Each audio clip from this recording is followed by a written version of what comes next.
Dialog mengenai printing money memang banyak menimbulkan kontroversi, namun tetap harus kita perjuangkan. Yang seru adalah ada pejabat dan tim buzzer yang menganggap si Bosman ini menjebak pemerintah karena bisa seperti tahun 98 ketika dilakukan malah jadi hyperinflasi. Kita semua tahu bahwa menjadi pejabat di negara demokrasi harus siap ditantang dengan pemahaman yang lain, yang baru, yang mungkin lebih baik. Namun ketika ada yang mengatakan printing money, otaknya langsung ada kata inflasi dan mengatakan ini adalah menjebak pemerintah menjadi negara hiperinflasi. Siapapun yang bicara seperti itu berulang-ulang, pasti orang ini nggak pernah belajar ilmu ekonomi. Nggak segoblok itu ide printing money menghasilkan hyperinflasi kayak Venezuela. Naif benar sih ngomong begitu. Semua ada dalilnya, semua ada bukti yang telah dilakukan dan berjalan dengan baik. Kita ingetin ya, pada saat sebelum Perang Dunia Kedua, yang mana untuk membiayai Perang Dunia Kedua waktu itu, JMK, ekonomi yang terkenal, saya nggak mau perpanjang nih kata-kata JMK, yang menjadi penghitung war cost atau cost accountingnya atas biaya perang, yang menjadi dasar Federal Reserve cetak uang, di mana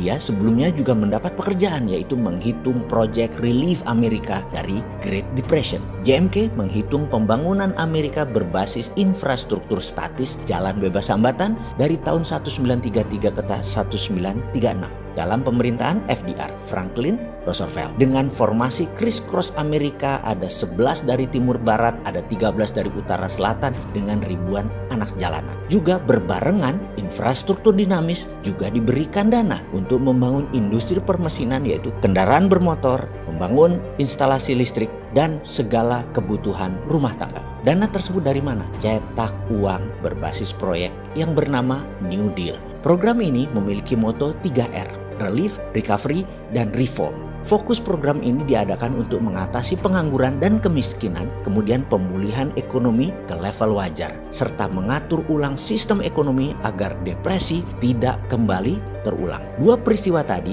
New Deal FDR untuk Amerika keluar dari depresi dan memenangkan Perang Dunia Kedua adalah strategi printing money. Oke, sekarang kita ke Amerika. Bosen deh lu bolak-balik ke Amerika. Tapi yang namanya belajar, ya nggak apa-apa juga. Tidak ada keunggulan di dunia ini. Yang ada hanya pengulangan, alias kalau mau unggul, maka ulangi.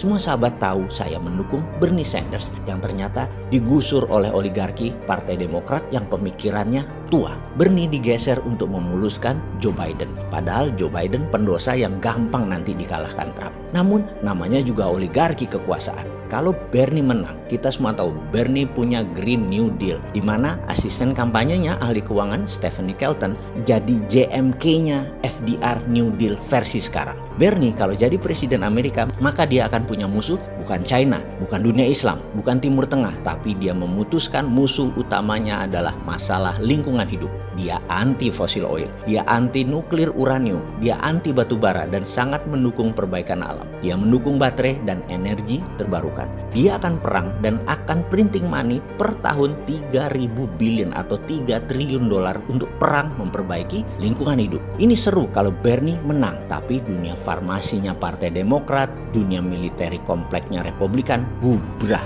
Bernie hanya perang di dua front. Satu, lingkungan hidup. Dua, komunis. Komunis itu musuh abadi demokrasi dan lingkungan hidup musuh perusahaan minyak, gas, batu bara, dan nuklir uranium dan hal-hal yang mengurangi oksigen karena penebangan pohon dan lain sebagainya. Ini beda dengan Trump. Ini beda dengan agenda Partai Demokratnya Biden, Obama, dan Clinton. Singkat cerita, Bernie disingkirkan. Kini terkadang timbul kekosletan otak si Sontoloyo ini. Selain konsep MMT di dalam membangun Indonesia yang tidak bisa diterima oleh para menteri yang pro IMF juga pro obor, maka mungkin baru bisa dijalankan setelah mereka tidak menjabat. Walau saya menyayangkan ketidakberanian mereka saat ini, mengingat mereka masih 4 tahun lagi berkuasa. Jadi buang-buang waktu untuk Indonesia jadi negara terbesar di dunia. Atau mungkin mereka memang tidak mau dicatat sejarah sebagai pejuang kedaulatan Indonesia berikutnya. Mereka maunya dicatat sebagai orang yang manut dengan IMF dan obor Tiongkok. Ya nggak apa-apa juga, namanya juga pilihan hidup, silahkan dilanjut. Jadi